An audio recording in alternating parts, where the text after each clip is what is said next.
Good? 3, 2, 1. Welcome back to the NFL Alumni's coverage from Super Bowl 59. I'm Bram Whiteside, represented by Becerra, transforming how the world treats pain. Here with longtime center Randy Grimes. Thanks for having me. I appreciate it very much. Of the Tampa Bay Buccaneers. Heather Stokes from Serenity Light Recovery is here as well. We're going to talk about life after playing in the NFL, right? Yeah, We're going to spend a little time talking about that. You've become an author. You dealt with a number of different issues through your career and post-career. How do you think about the life after playing in the NFL? Well, and it's, I didn't transition very well. I can remember just raking everything out of my locker into a black trash bag and walking out the back door, and Randy Grimes, the football player, didn't exist anymore. And I already had this addiction to pain medication going on, so that was just throwing gas on an already raging dumpster fire, which was the addiction. So, that's what I knew, that I wanted to make my addiction mean something, and that's when I started reaching out to former players through the alumni, through the PA, through Player Care Foundation.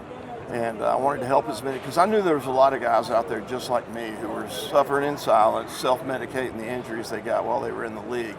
And a lot of times it had gotten out of control. And sure enough, when I started going out there telling my story, then guys started coming out of the woodwork. And, that's why Heather's here with her place, and, the work that we do now, not only with the alumni, but with the Player Care Foundation and the PA. Yeah, what do you do? We are a recovery wellness center that specializes in addictions and mental health to really help individuals heal from the inside out.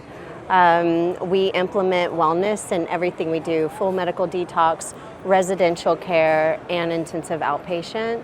And so we offer personal training, we offer nutrition assessments, we offer yoga therapy, IASIS, biosound, sound therapies, a lot of the holistic modalities that individuals can incorporate in everyday life, right? We're all in recovery, we're all recovering from something, and we all deserve wellness. Do you think things are different now with the players, that they're more open about maybe some of the issues? I think so, and not just with addiction, but with mental health issues. You hear a lot, not just NFL players, but Olympians, baseball players. I think people are more open now to talking about it, because that stigma is being torn down every day. The more we talk about this, the easier it is for people to raise their hand and ask for help.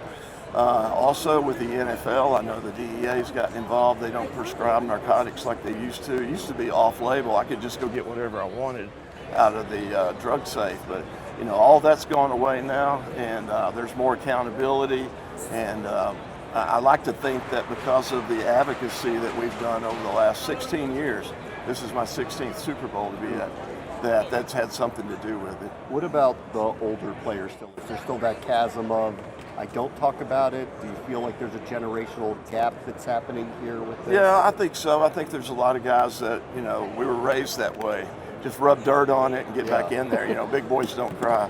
So I think that yeah, you're right. It's a generational thing, but I think it's even easier for those guys too. Yeah. How do you separate, when you were playing or after playing, the physical pain from the mental anguish that maybe either stems from it or goes along with it? Well, for me, I had to grieve the death of Randy Grimes, the football player. I had to finally put that guy in the ground and move on with my life, reinvent myself, or whatever you want to call it. And that's what we focus on at Serenity Light, is that transition and reinventing yourself. Because a lot of times we're just self-medicating those feelings, of worthlessness. Everything that we were in the NFL, we're not anymore. So, that's what they do such a great job of. Yeah. What do you talk to players about? We look at, physical pain, right, and how to push through it without a substance or a medication. We look at the grief and processing the exit and transitioning into a new world and a new life, finding themselves again and having fun with life, and being able to incorporate football into everyday things, right? You don't have to lose that identity. You can become so much more. I feel like there's a modern chasm there too. You hear a lot of players now talking about that transition.